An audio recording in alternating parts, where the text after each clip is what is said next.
Hello everyone, welcome to my channel. It's me Shreya Pawar. आज हम सीखने वाले हैं ज्योग्राफी स्टैंडर्ड 7th का chapter 1, that is how seasons occur part 1।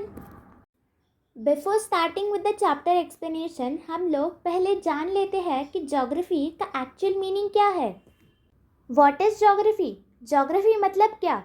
Geography जो है वो अलग अलग प्लेसेस को स्टडी करता है और relationships between people and the environment. People मतलब लोग, ह्यूमन बींग्स एनवायरनमेंट के साथ कैसे रिलेशनशिप्स बनाते हैं, किस प्रकार से इंटरैक्ट करते हैं, इसे जो है वो ज्योग्राफी स्टडी करता है। और ज्योग्राफी ये जो वर्ड है ये फर्स्ट टाइम एक एंशिएंट ग्रीक स्कॉलर इराटोस्थेनस नाम का इन्होंने यूज़ किया था। इनको जो है वो हम फादर ऑफ ज्योग्राफी ऐसा भी बोलते हैं। अभी ये जो हमारा हाउ सीजन्स अकर पार्ट 1 वाला जो चैप्टर है ये जनरल ज्योग्राफी में आता है ना। What is general geography? General geography मतलब ये पूरे वर्ल्ड को, होल वर्ल्ड को एक यूनिट की तरह देखता है। अभी ये जो मैंने एक्सप्लेन किया it is just for your general knowledge. इसके बारे में इंफॉर्मेशन हमें टेक्स्ट बुक में नहीं प्रोवाइड की है। इस चैप्टर में हम मेनली हमारी अर्थ के मूवमेंट्स के बारे में सीखने वाले हैं। मतलब हमारी अर्थ जो है ये मेनली दो प्रकार के मूवमेंट्स दिखाती है, one is rotation and the other one is revolution. और इसका अर्थ के मूवमेंट का सीजन्स के अकरेंस के साथ कैसा कनेक्शन है इसके बारे में हम सीखने वाले हैं। प्लस इनके कारण सीजन्स क्यों और कैसे अकर होते हैं इनके बारे में भी हम इस चैप्टर में सीखने वाले हैं। So now let's begin with the explanation. अगर हमें अभी के ज़माने में अगर टाइम मेजर करना हो तो या हम घड़ी में देखते हैं या हमारे स्मार्टफोन्स में देखते हैं। मगर पहले के ज़माने में तो घड़ी भी नहीं थी और स्मार्टफोन्स भी नहीं थे, तो पहले के ज़माने में लोग टाइम कैसे मेजर करते थे?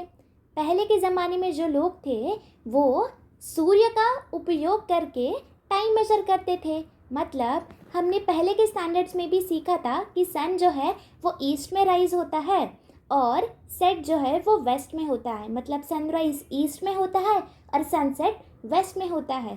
तो पहले के ज़माने के जो लोग थे ये ऐसा अंदाज़ा लगाते थे कि अगर सन मतलब सूर्य अगर हमारे ईस्ट में है तो अभी सुबह का टाइम है, और अगर सन इनके सिर के ऊपर आ जाए, मतलब इनके सन जो है वो इनके सिर के ऊपर आ जाए, तो ये ऐसा समझ लेते थे कि अभी जो है वो दोपहर का टाइम है।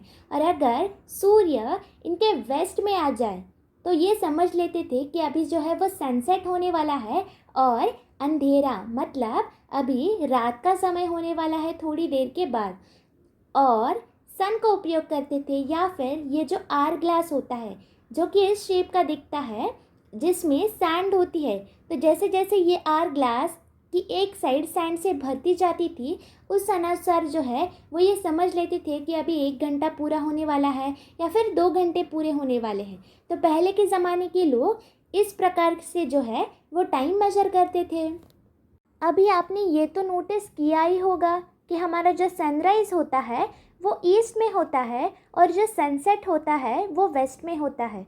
इसका मतलब सन की जो पोजीशन थी वो पहले ईस्ट थी और बाद में वेस्ट हो गई।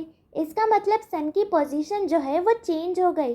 तो कई बच्चे ऐसा भी सोच रहे होंगे कि सन की पोजीशन चेंज हो गई, इसका मतलब हमारा जो सन है ये मूव करता है, ये रोटेट या फिर रिवॉल्व करता है। पर ऐसा नहीं है, आपकी जो सोच है वो गलत है। It's not our sun who moves, हमारा सन मूवमेंट नहीं दिखाता, but it is our earth. हमारी जो अर्थ है ये मूवमेंट दिखाती है। और अर्थ जो है वो मेन 2 टाइप्स ऑफ मूवमेंट दिखाती है, जिन कारण हमें जो है वो डे टाइम मतलब सनराइज से लेकर सनसेट तक जो है वो डे टाइम होता है, और सनसेट से लेकर अगेन सनराइज तक जो है वो नाइट टाइम होता है। और इस अर्थ के मूवमेंट के कारण जो है वो हम सनराइज और सनसेट एक्सपीरियंस कर सकते हैं। इसका मतलब सन अपनी जगह से नहीं हिल रहा, it is our earth who moves around the sun. Now let's understand the movement of the earth in detail. हमारी जो अर्थ है ये मेन 2 प्रकार के मूवमेंट्स दिखाती है, one is rotation and the other one is revolution. What is rotation? जब हमारी अर्थ अपने ही एक्सिस पे, अपने खुद के एक्सिस पे। एक्सिस मतलब ये एक इमेजिनरी लाइन होती है। इमेजिनरी मतलब जो कि रियल नहीं होती है, जिसे हम अपने मन से कुछ तो सोचते हैं, उसे हम इमेजिनरी बोलते हैं। और एक्सिस ये एक ऐसी ही इमेजिनरी स्ट्रेट लाइन होती है जिस पे कोई भी बॉडी मूव करती है, उसे हम एक्सिस बोलते हैं। और हमारी अर्थ जब अपने ही एक्सिस पे गोल गोल गोल गोल घूमती है तो उसे हम रोटेशन बोलते हैं। अर्थ जो है ये वेस्ट से लेकर ईस्ट तक रोटेट करती है, जिस कारण हमें ऐसा लगता है कि सन की पोजीशन चेंज हो रही है, मगर सन की पोजीशन चेंज नहीं हो रही है। हमारी जो अर्थ है ये मूवमेंट दिखा रही है। जैसे कि फॉर एग्ज़ाम्पल जब हम किसी ट्रेन, बस या फिर कार से ट्रैवल कर रहे होंगे और जब हम आगे की डायरेक्शन में जाते हैं स्ट्रेट, तो हमें ऐसा लगता है कि जो ट्रीज़ या फिर बिल्डिंग्स है ये पीछे की डायरेक्शन में मूव हो रहे हैं, मगर ये जो ट्रीज़ या फिर बिल्डिंग्स है ये अपने पोजीशन में स्टेशनरी है, मतलब ये एक ही जगह पे है। हमारी व्हीकल मूव हो रही है, जिस कारण हमें ऐसा लगता है कि ये ट्रीज़ या फिर बिल्डिंग्स मूव हो रहे हैं। Same thing goes with the sun and the earth. Sun जो है वो अपने पोजीशन में स्टेशनरी है, मतलब वो अपनी जगह से नहीं हिल रहा। It is our earth which rotates, जो रोटेट कर रही है, जिस कारण हमें ऐसा लग रहा है, जब हम पृथ्वी से देखते हैं तो हमें ऐसा लगता है कि सन की पोजीशन चेंज हो रही है, बल्कि जो मूव कर रहा है वो हमारी अर्थ होती है। हमारी जो अर्थ है इसको एक रोटेशन कंप्लीट करने के लिए 24 आवर्स लगते हैं। हमारी अर्थ के रोटेशन के कारण ही डे टाइम और नाइट टाइम अकर होता है। तो ये कैसे अकर होता है ये जान लेते हैं। जैसे कि इधर हमारा सन है और एक साइड में हमारी अर्थ है। हमारी अर्थ जो है वो अपने ही गोल गोल गोल गोल चक्कर काट रही है, और सन जो है वो अपनी लाइट छोड़ता है, मतलब सनलाइट के कारण जो है वो अर्थ में जो है वो डे टाइम अकर होता है।